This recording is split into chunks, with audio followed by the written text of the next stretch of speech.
Hi hello ನಮಸ್ಕಾರ ಸ್ನೇಹಿತರೆ. ವೈಷ್ಣವ್ಗೆ ಕೊಟ್ಟ ಶಾಕ್ ಏನು, ಲಕ್ಷ್ಮಿ ಏನಾಗ್ತದೆ ತಿಳ್ಕೊಬೇಕು ಅಂದರೆ ಈಗಲೇ ನಮ್ಮ ಈ ಚಾನಲ್ನ ಸಬ್ಸ್ಕ್ರೈಬ್ ಮಾಡಿ, ಹಾಗೆ ಒಂದು ವಿಡಿಯೋವನ್ನು ಪೂರ್ತಿಯಾಗಿ ನೋಡಿ. ವೈಷ್ಣವ್ ಮತ್ತು ಲಕ್ಷ್ಮಿ ಯಾವಾಗ ಇಲ್ಲಿ ವಿಷಯ ಹೇಳ್ತಾಳೋ ಫುಲ್ ಗಾಬರಿ ಆಗಿಬಿಡ್ತಾರೆ. ಏನು ಮಾಡೋದು ಅಂದಾಗ ಇನ್ನೇನು ಮಾಡೋದು, ನಡೀರಿ ಬೇಗ ಹೊರಡೋಣ ಅಂತ ಹೇಳಿ ಲಕ್ಷ್ಮಿ ಮತ್ತು ಇಬ್ಬರು ಕೂಡ ಮನೆಗೆ ಹೊರಟು ಬರ್ತಾರೆ. ಈ ಕಡೆ ಅಮ್ಮ ಏನಾಯಿತು ನಿನಗೆ ಅಂತ ವಿಚಾರ ಮಾಡಿದ ತಕ್ಷಣ ಈ ಕಡೆ ಕಾವೇರಿ ಅವ್ರಿಗೆ ಫುಲ್ ಖುಷಿ ಆಗ್ತದೆ. ಏನಿಲ್ಲ, ವಿದೆ ಕಾಲ್ ಮಾಡಿದ್ದಕ್ಕೆ ನೀವು ಬಂದುಬಿಟ್ರ, ಏನಿಲ್ಲ ಒಂದು ಸಣ್ಣ ಪುಟ್ಟ ಗಾಯ ಅಷ್ಟೇ, ಅದಕ್ಕೆ ವಿದೆ ನನಗೆ ಕಾಲ್ ಮಾಡಿಬಿಟ್ಟಿದ್ಲು. ಪಾಪ ನೀವಿಬ್ಬರು ವೆಡ್ಡಿಂಗ್ ಆ್ಯನಿವರ್ಸರಿ ಅಂತ ಹೋಗಿದ್ರೆ, ಆದರೆ ಅದು ನನ್ನಿಂದನೇ ಹಾಳಾಗೋಯ್ತು, ತುಂಬ ಬೇಜಾರ ಆಗ್ತದೆ. ನೀವಿಬ್ಬರು ವೆಡ್ಡಿಂಗ್ ಆ್ಯನಿವರ್ಸರಿಯಿಂದ ಬರಬಾರ್ದಿತ್ತು. ಯಾಕೆ ಹೇಳು, ಈ ಕಾಲೇನು ಡಾಕ್ಟರ್ ಹತ್ರ ಟ್ರೀಟ್ಮೆಂಟ್ ಕೊಟ್ಟರೆ ಸರಿ ಹೋಗುತ್ತೆ ಅಂತ ಹೇಳ್ತಿದ್ದಾರೆ. ಆದರೂ ಏನಾಗಿದೆ ಅಂತ ಹೇಳಿದಾಗ ಸ್ವಲ್ಪ ನೋವಾಗಿದೆ ಅಷ್ಟೇ ಅಂದಾಗ ಸುಮ್ಮನೆ ಸ್ವಲ್ಪ ನೋವಾಗಿದೆ ಅಂತ ಹೇಳ್ತಿದ್ಯಾ, ಫ್ರ್ಯಾಕ್ಚರ್ ಆಗಿದೆ ಅಂತ ಅನಿಸುತ್ತೆ, ಬಾಮ ಹಾಸ್ಪಿಟಲ್ಗೆ ಹೋಗೋಣ ಅಂತ ಕರ್ಕೊಂಡು ಹೋಗೋಕ್ಕೆ ಟ್ರೈ ಮಾಡ್ತಿದ್ರೆ, ಇಲ್ಲ ನಾನು ಯಾವುದೇ ಕಾರಣಕ್ಕೂ ಕೂಡ ಹಾಸ್ಪಿಟಲ್ಗೆ ಬರುವುದಿಲ್ಲ ಅಂತ ಹೇಳಿ ಕಾವೇರಿಯವರು ಹಠ ಮಾಡ್ತಿದ್ದಾರೆ. ಸರಿ ಬಿಡು, ನಿನಗೆ ಹಾಸ್ಪಿಟಲ್ಗೆ ಬರೋಕ್ಕಾಗಲಿಲ್ಲ ಅಂದರೆ ಡಾಕ್ಟರ್ನ ಇಲ್ಲಿಗೆ ಕರ್ಸೋಣ ಅಂದಾಗ, ಹೌದು ಸರಿಯಾಗಿ ಹೇಳ್ತಿದ್ಯಾ, ಅದಕ್ಕೆ ಕಾಲು ನೋವಾಗಿದೆಯೋ ಇಲ್ವೋ ಅಂತ ಗೊತ್ತಾಗಬೇಕು, ಜೊತೆಗೆ ಅದರಿಂದ ಏನಾಗುತ್ತೆ ಅನ್ನೋದು ಕೂಡ ಗೊತ್ತಾಗಬೇಕಲ್ವ, ಅದಕ್ಕೆ ನಿನ್ನ ಡಾಕ್ಟರ್ ಕರೆಯುವುದೇ ವಾಸಿ ಅಂತ ಸುಪ್ರೀತಾ ಹೇಳ್ತಾರೆ. ನಂತರ ಎಲ್ಲರೂ ಕೂಡ ಹೋಗ್ತಾರೆ. ಈ ಕಡೆ ಕೃಷ್ಣವ್ರು ಮಾತ್ರ ಇರ್ತಾರೆ. ನೋಡಿದ್ರೆ ಕೃಷ್ಣ, ನನ್ನ ಮಗನಿಗೆ ನಾನೇ ಮುಖ್ಯ ಅಂತ ಹೇಳ್ತಾರೆ ಕಾವೇರಿಯವರು. ಬಿಕಾಸ್ ಅವನು ಕೂಡ ನಿನಗಿಂತ ಏನೂ ಇಲ್ಲ ಅಮ್ಮ ಮುಖ್ಯ, ನಿನ್ನ ಮುಂದೆ ಯಾವುದೂ ಮುಖ್ಯ ಅಲ್ಲ, ನೀನೇ ನನಗೆ ತುಂಬಾ ಇಂಪಾರ್ಟೆಂಟ್ ಅಂತ ಹೇಳಿರ್ತಾನೆ. ಇದರಿಂದ ಫುಲ್ ಖುಷಿ ಆಗಿಬಿಡತ್ತೆ. ಅದಕ್ಕೋಸ್ಕರನೇ ನೋಡಿದ್ರೆ ಕೃಷ್ಣ, ನನ್ನ ಮಗ ನನ್ನ ಎಷ್ಟು ಇಷ್ಟಪಡ್ತಾನೆ, ಅಮ್ಮಗಿಂತ ಬೇರೆ ಏನೂ ಕೂಡ ಇಂಪಾರ್ಟೆಂಟ್ ಅಲ್ವಂತೆ ಅವನಿಗೆ ಅಂತದಾಗ, ಹೌದು ಅಂತ ಹೇಳ್ತಿದ್ದಾರೆ. ಅವ್ರಿಗೆ ಅರ್ಥ ಆಗ್ತದೆ ಹೆಂಡತಿ ಮನಸ್ಥಿತಿ ಹೇಗೆ ಖುಷಿ ಪಡ್ತಿದ್ದಾಳೆ ಅಂತ. ಆದರೆ ಇಲ್ಲಿ ಲಕ್ಷ್ಮಿನ ಹೇಗಾದರೂ ಮಾಡಿ ವೈಷ್ಣವಿಂದ ದೂರ ಮಾಡಬೇಕು ಅಂತ ಅಂದ್ಕೊಂಡಿದ್ದಂಥ ಕಾವೇರಿಯವರ ಪ್ಲ್ಯಾನ್ ವರ್ಕೌಟ್ ಆಗೋದಿಲ್ಲ. ಬಿಕಾಸ್ ಲಕ್ಷ್ಮಿ ಮತ್ತು ಮತ್ತಷ್ಟು ಹತ್ತಿರ ಆಗ್ತಿದ್ದಾರೆ. ಜೊತೆಗೆ ಈ ಕಡೆ ಲಕ್ಷ್ಮಿ ಬಂದಿದ್ದೆ, ನೀವು ಡಾಕ್ಟರ್ನ ಕರೀರಿ, ಅಷ್ಟರೊಳಗೆ ಕಾಲು ಮಸಾಜ್ ಮಾಡ್ತೀನಿ ಅಂತ ಮಸಾಜ್ ಮಾಡ್ತಿದ್ದಾಳೆ.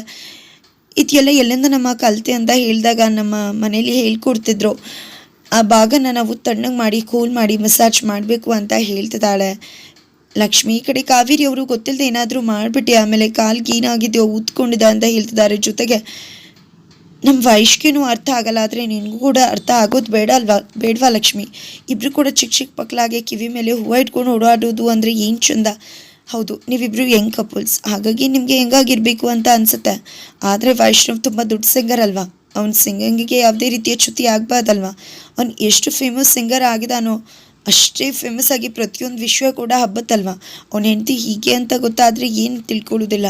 ಇನ್ನು ಮುಂದೆನಾದರೂ ಡಿಗ್ನಿಫೈಡ್ ಆಗಿ ಇರಬೇಕು ಅಂತ ಹೇಳ್ಕೊಡ್ತಿದ್ದಾರೆ ಕಾವೇರಿಯವರು ಲಕ್ಷ್ಮಿಗೆ. ಈ ಕಡೆ ಲಕ್ಷ್ಮಿ ಕೂಡ ಸರಿ ಆಯಿತು ಅಂತಲೇ ಹೇಳ್ತಾಳೆ.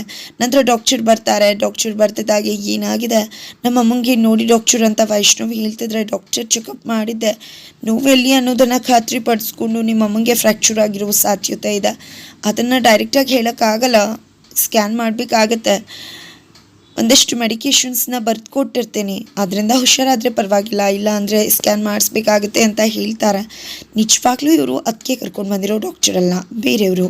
ಖಂಡಿತ ಇವ್ರ ಹತ್ರ ನಾಟಕ ಮಾಡೋಕ್ಕಾಗಲ್ಲ, ಆದರೆ ನಿಜವಾಗ್ಲೂ ಅದಕ್ಕೆ ಅಂದರೆ ಕಾಲು ಮುರಿದೋಗಿದ್ಯಾ ಅಂತ ಅನ್ಕೋತಿದ್ದಾರೆ ಸುಪ್ರೀತಾ. ನಂತರ thank you doctor, thank you so much, ಕರೆದ ತಕ್ಷಣ ಬಂದ್ರಿ ಅಂತ ಹೇಳ್ತಿದ್ದಾನೆ ವೈಷ್ಣವ್. ಇದು ನಮ್ಮ ಡ್ಯೂಟಿ ಅಲ್ವಾ, ನಮ್ಮ ಡ್ಯೂಟಿ ಆದಮೇಲೆ ಕರೆದ ತಕ್ಷಣ ಬಂದು ಟ್ರೀಟ್ ಮಾಡೋದು ನಮ್ದು ಜವಾಬ್ದಾರಿ ಅಂತ ಹೇಳ್ತಾರೆ. ಸರಿ ಆಯಿತು ಅಂತ ಹೇಳಿ ಹೊರಡ್ಬೇಕಿದ್ರೆ ಈ ಕಡೆ ಲಕ್ಷ್ಮಿ ಕೂಡ ಬರ್ತಾಳೆ.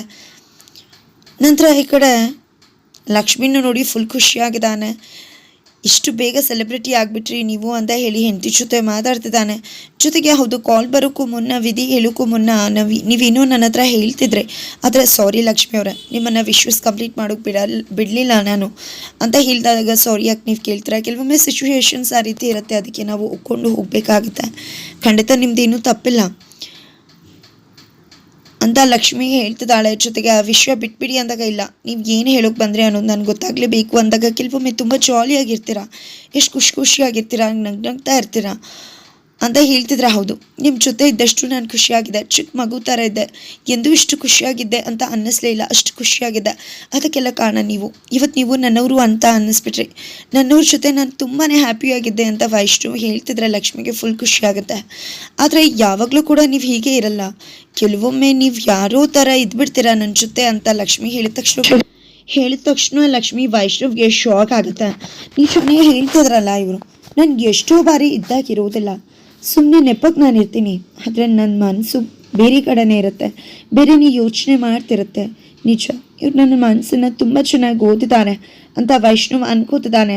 ಆದರೆ ಲಕ್ಷ್ಮಿಗಂತೂ ಖಂಡಿತ ವೈಷ್ಣವ್ ಕೆಲವೊಮ್ಮೆ ತನ್ನ ಹತ್ರ ಇರಲ್ಲ, ಅವ್ರ ಮನಸ್ಥಿತಿ ಬೇರೆಯೇ ಇದೆ ಅನ್ನೋದು ಅರ್ಥ ಆಗಿದೆ. ಹಾಗಿದ್ರೆ ಲಕ್ಷ್ಮಿ ಕೇಳಿದ ಯಾಕೆ ಮುಡಿತಾರ ಇರ್ತೀರಾ, ಯಾಕೆ ಕೆಲವೊಮ್ಮೆ ಆ ರೀತಿ ಡಿಸ್ಟರ್ಬ್ ಆಗಿರ್ತೀರಾ ಅನ್ನೋ ಮಾತಿಗೆ ವೈಷ್ಣವ್ ಉತ್ತರ ಕೊಡ್ತಾನ, ನಿಜ ಹೇಳ್ಬಿಡ್ತಾನೆ ಕೀರ್ತಿ ಬಗ್ಗೆ ಅಂತ ಕಾದು ನೋಡಬೇಕಾಗಿದೆ. ಜೊತೆಗೆ ಈ ಕಡೆ ಕೀರ್ತಿ ಅಮ್ಮ ಬಟ್ಟೆ ಎಲ್ಲ ಪ್ಯಾಕ್ ಮಾಡ್ಕೊತಿದ್ದಾರೆ, ಯೂಸ್ ಇಲ್ಲ ಅಂತ ದಯವಿಟ್ಟು ಕ್ಷಮಿಸು ಮಮ್ಮಿ, ಇನ್ನೆಂದೂ ಈ ರೀತಿ ಆಗೋದಿಲ್ಲ, ಫೋನ್ ಇದ್ರೆ ತಾನೆ, ಇನ್ನು ನಾನು ಫೋನೇ ನೋಡಲ್ಲ ಅಂತ ಹೇಳಿ ಪ್ರಾಮಿಸ್ ಮಾಡಿ ಅಮ್ಮನ ಚೆನ್ನಾಗಿ ನೋಡ್ಕೋಬೇಕು ಅಂತ ಕೀರ್ತಿ ಟ್ರೈ ಮಾಡ್ತಿದ್ದಾಳೆ. ಹಾಗಿದ್ರೆ ಮುಂದೇನ ಆಗುತ್ತೆ, ಸತ್ಯ ರಿವೀಲ್ ಆಗುತ್ತಾ ಇಲ್ವಾ ತಿಳ್ಕೊಬೇಕು ಅಂದರೆ ಮುಂದಿನ ವಿಡಿಯೋಗೋಸ್ಕರ ವೇಟ್ ಮಾಡಿ.